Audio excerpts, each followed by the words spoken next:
Vigil, Ante, and the Vigilante Antics by BelleAmant. Read by Shadow 5.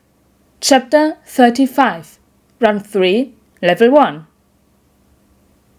Izuku doesn't know just what he expected Todoroki to say to him, but this isn't it. When I first challenged you, I wasn't quite sure why.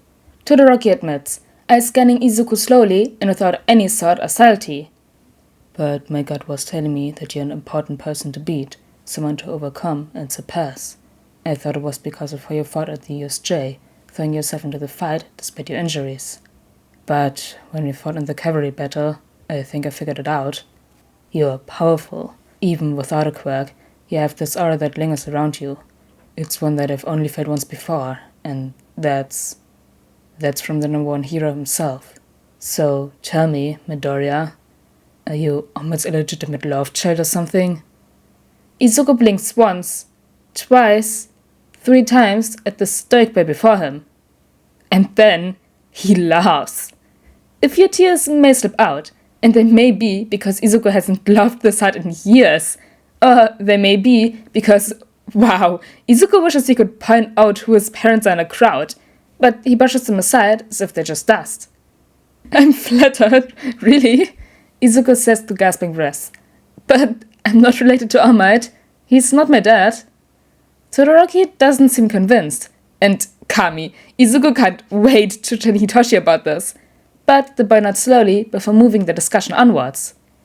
I suppose you'd say that, even if you truly are his child. Todoroki muses. Nevertheless, I do have to surpass you, to prove that I can beat you without his power. Izuku frowns at the comment, sitting his head up slightly to lock eyes with the dual-powered boy. What are you talking about, Todoroki-san? And with eyes far too cold and composed for such a conversation, Todoroki asks, Have you ever heard about quirk marriages? And Izuku finds a new reason to hate Endeavor. Lunch passes by in a blur, and Izuku stares at the screen as Kaima announces the 1-on-1 battles. He scans the tournament roster, eyes lingering on the name that opposes him. It's not one that he recognizes. That may be a problem. Oh, well. Izuku continues to read down the line, checking out each matchup and wondering who will come out on top and advance to the second round. There will be 10 minutes of preparation time before the first round of the tournament, Kaima explains. Starting? She's cut off by a small voice saying, Excuse me? Turning, Izuku sees a boy with silver-blue hair, who raises his hand while wearing a rather sheepish expression. Near Ngeki's shoulder, from Team Monoma, they got 4th place along with Ibara Shiozaki and Tetsu. Izuku thinks, remembering how the team had worked with the rest of 1B to go on attack against the other 1A teams. It was a solid strategy, going for the smaller points when most people focused on Izuku's team with the 10 million bounty. So, why is Shoda shaking in his boots? I'd like to withdraw from the tournament, Shoda says, earning nothing but confusion from those around him. Why is that? Kaima asks, and Shoda gulps. Izuku sneaks a glance back at the roster, and immediately knows what the boy is going to say. I'm supposed to be brave, that's what being a hero is all about, but I don't think I can face him. A quivering hand points at Bakugo, who sneers down at the smaller boy. Without, passing out immediately. His face is bright red as he admits this, and Izuku watches as Kaima coos sympathetically. I understand, Kaima says gently. If that is truly your wish, then I will allow it. In this case, the leader of the 5th team, Ochaka Uraraka, will take his spot and fight Katsuki Bakugo. Well, Izuku thinks, catching the look of surprise and glee that covers the Gravity Girl's face. At least Uraraka seems happy over the decision. He hopes that the fight goes well for her, but first, he has to focus on himself. 8 minutes pass in the blink of an eye, and Yamada's voice rings through the air as he calls out. The first round will start in 2 minutes! If our first fighters can get to their respective entrances, we'll be able to get the show on the road right away! That's my cue, Izuku jokes, and Hitoshi huffs out a laugh, the sound echoing in the waiting room that only the two reside in. Who are you up against? Hitoshi asks, and Izuku shrugs. Some boy named Neto Monoma, apparently? I have no clue who he is, but when did we ever get time to prepare for our specific opponents? Whatever. You have all of your gear, stuff, shoes, gloves, capture weapon. Yep, and everything else is in my belt. Good. Have fun out there, Izu. Don't knock him too hard. I'll try, Izuku promises, and then he walks straight out of the entrance just as time runs out. There's hundreds of people cheering, but Izuku tunes him out, focusing on only 3 people, Kayama, Yamada, and Neto Monoma, who approaches the arena with a confident gait. The blonde smirks at him, and Izuku smiles kindly in return. Here are our first contestants! Yamada's voice rings through the air, and Izuku lets himself glance up at the announcer's booth for a split second.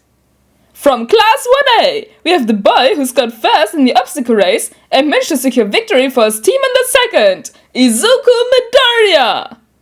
As the audience cheers louder, Izuku wonders if he'll ever get used to the attention. And his opponent, the self-assured boy who can turn your own quirk against you, 1B's Neto Monoma! Monoma stands taller at the declaration, mouth twisting in amusement. Remember, Kayama shouts, in order to win, you must either knock your opponent out of bounds or make it so they are unable to continue fighting. If your opponent verbally gives up, they are also out. Ready? The boys nod. Begin! Izuku watches as the 1B blonde keeps his eyes on Izuku, studying him for a moment, much like Izuku analyzes his opponent. We're both waiting for a tell, Izuku thinks, but he refuses to make the first move. No, he'll push Monoma out of his comfort zone. Monoma's smirk grows with every passing second. What? Are you too scared to fight? How pathetic! I thought 1A fought villains, yet you're too cowardly to move against me? I've worked with villains scarier than you can ever try to be. Izuku smiles wider and says absolutely nothing. Do you think you're better than me? What is he, another Bakugo? Just standing there, not willing to move? He blinks innocently, and Monoma scoffs. Fine, then I'll show you why even present Mike recognizes my power. And then the boy lunges for him. In the blink of an eye, Izuku dodges, rolling to the side and letting Monoma stumble. The blonde whirls around, palm outstretched, and Izuku ducks and sidesteps around his opponent as Monoma reaches out, trying to make contact. Trying to evade me? Monoma asks. You can't dodge forever, coward! Oh, I'm sorry, Izuku says, keeping the sweet smile on his face because he sees how Monoma despises it. Did you want me to attack? Did I want you to? Are you mocking me? Monoma shouts, and Izuku shrugs before throwing himself at the blonde, uppercutting the boy before landing a kick to the stomach. Monoma gasps, grabbing onto Izuku's arm as the brunette moves to lunge back. Is that what you wanted? Izuku asks, and Monoma grins and blows. Well, now you've done it, Monoma shouts. Now, stand back in fear and watch me use your own quirk against you. Monoma raises a fist, makes a concentrated face, and then his face falls. Why did your quirk not copy over? Monoma asks, and Izuku lets out a short little laugh. My quirk? Izuku asks, pulling his staff from his belt and holding it up like a baseball bat. Well, that's simple. I don't have one. You don't? Monoma shouts, and then his face drops as Izuku's smile turns devilish. Nope. Now, go long! And he swings, hitting Monoma and sending him flying right out of bounds. Monoma is out of bounds? Midoriya wins? Kayama announces, and Izuku slips the staff back into his belt as the audience goes wild once more. Calmly, the brunette approaches the fallen blonde and holds out a hand. You were a good fighter, Izuku says peacefully, and Monoma glares at Izuku as he forces himself up onto his hands and knees. But sometimes you need to have a backup plan in mind. I know quirkless people are pretty rare, but we make up about 20% of the population and can be a major setback if left unthought of.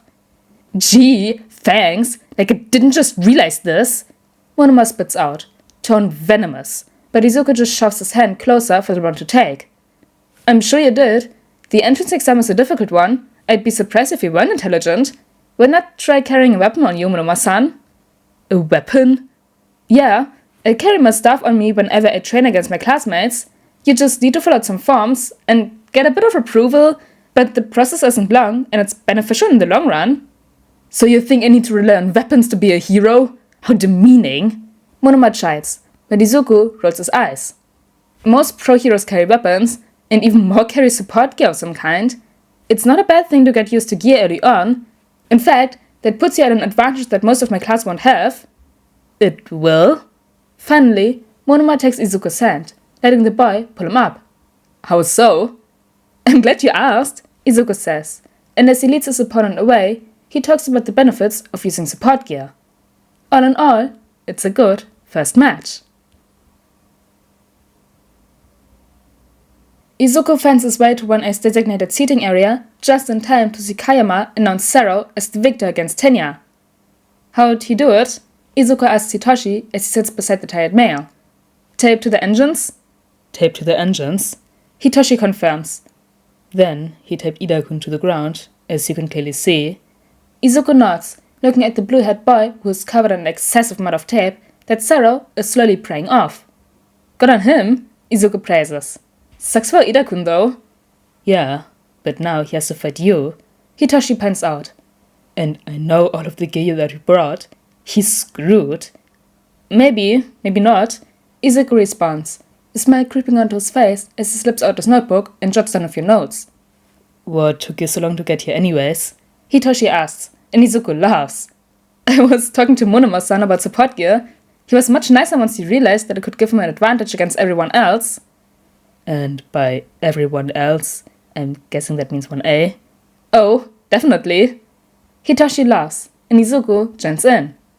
The third set of contestants walk to the stage, Yamada's voice cutting through their laughter.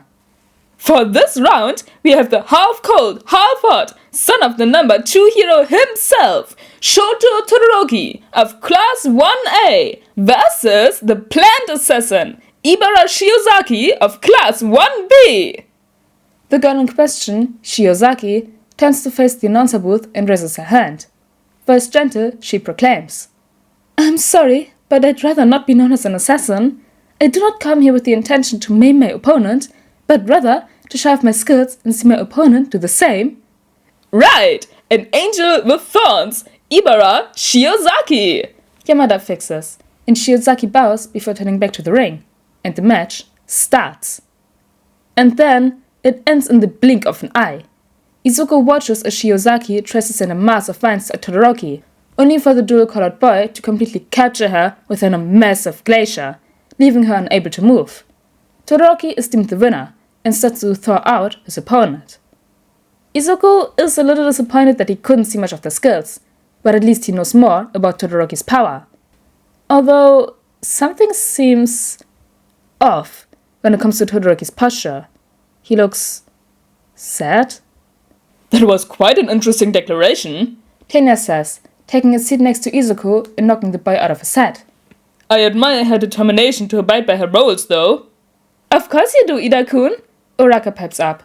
You're the one who stopped President Mac's explanation of the Antics exam to complain about the zero-pointer, after all.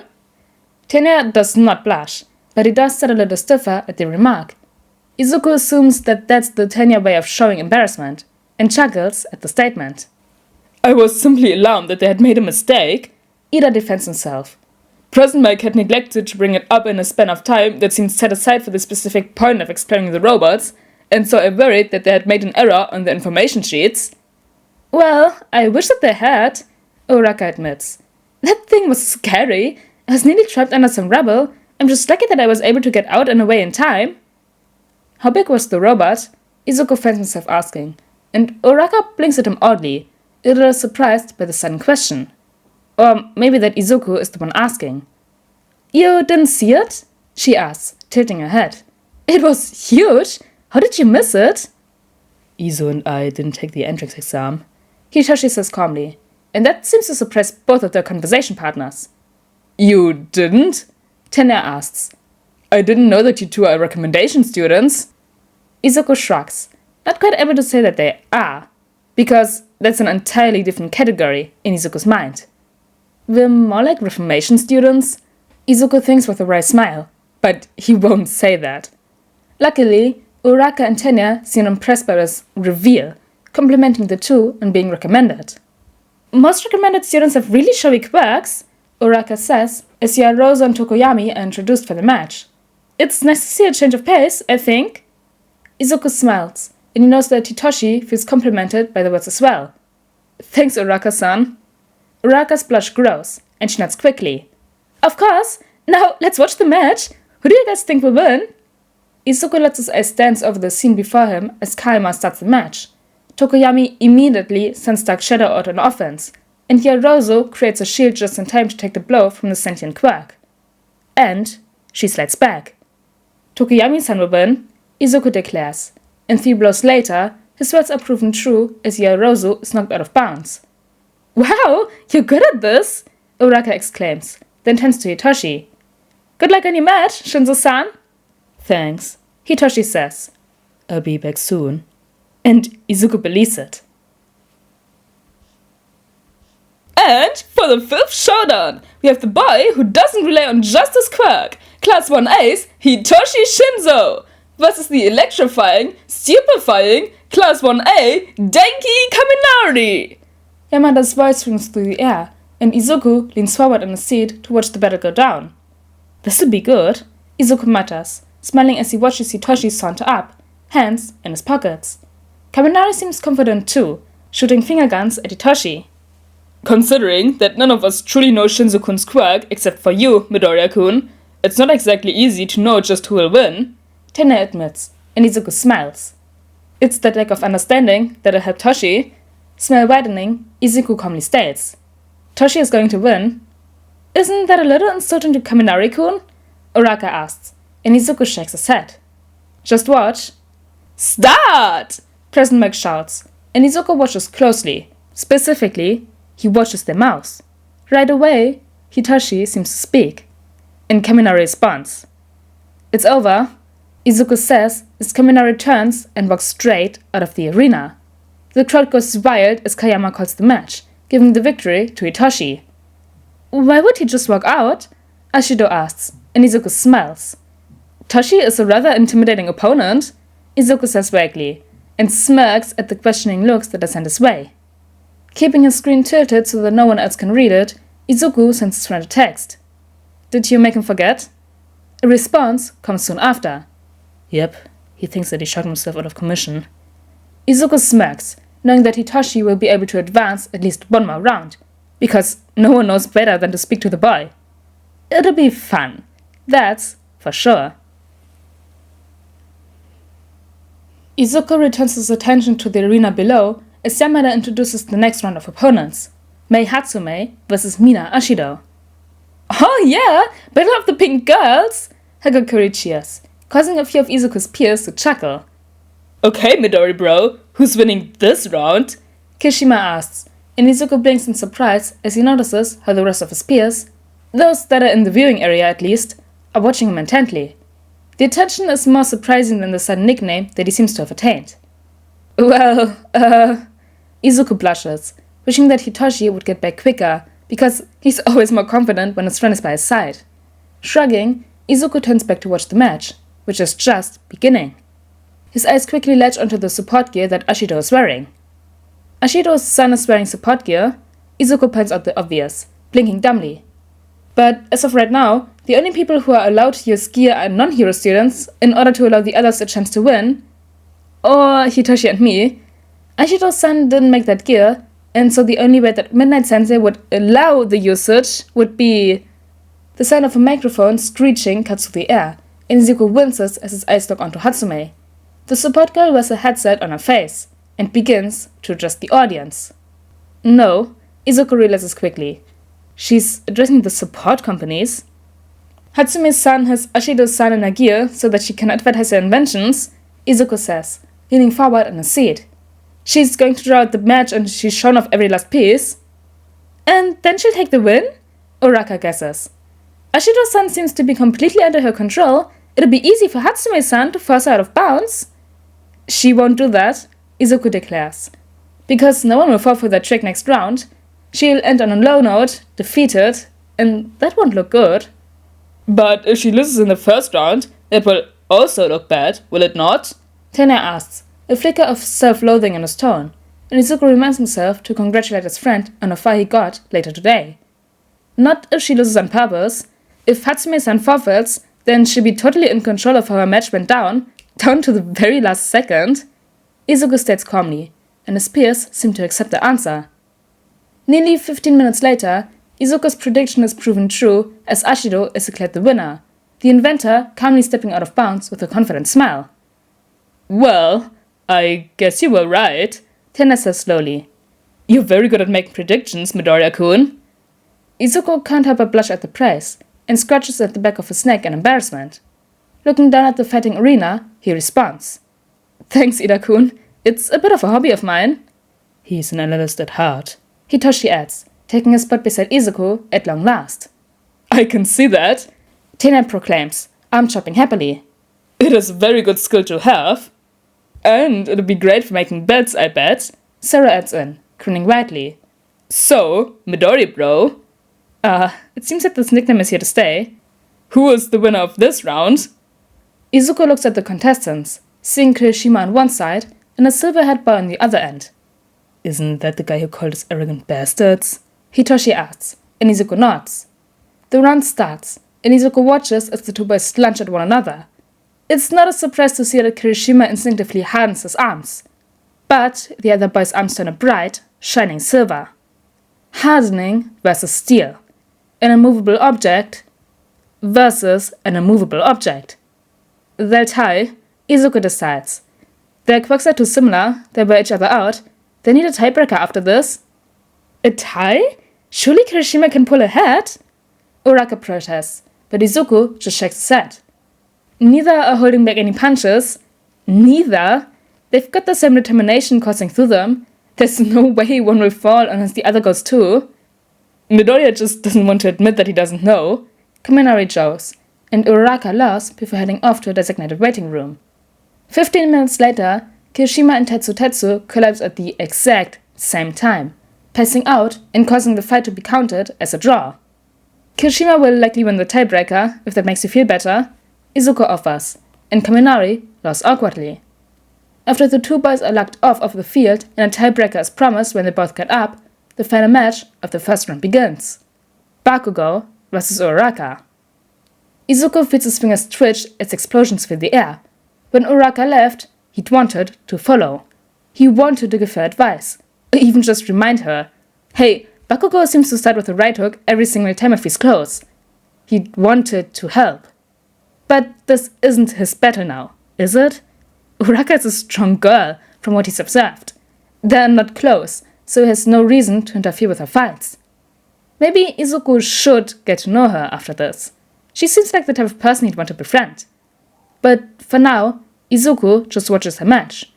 And though he knows that she has a chance, he hopes that she'll move past the loss without much heartbreak. Because, despite her strength, Izuku knows that Bakugo will go for the throat if that's what it takes to win.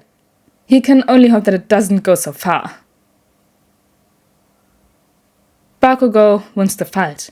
Uraka nearly had him, but it just wasn't enough. Izuku doesn't say anything to the others, who seem disheartened by the outcome.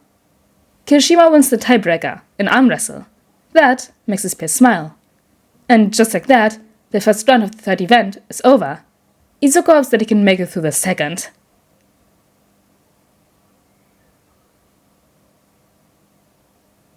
Damn, that was a really long chapter, because it was the entire first round.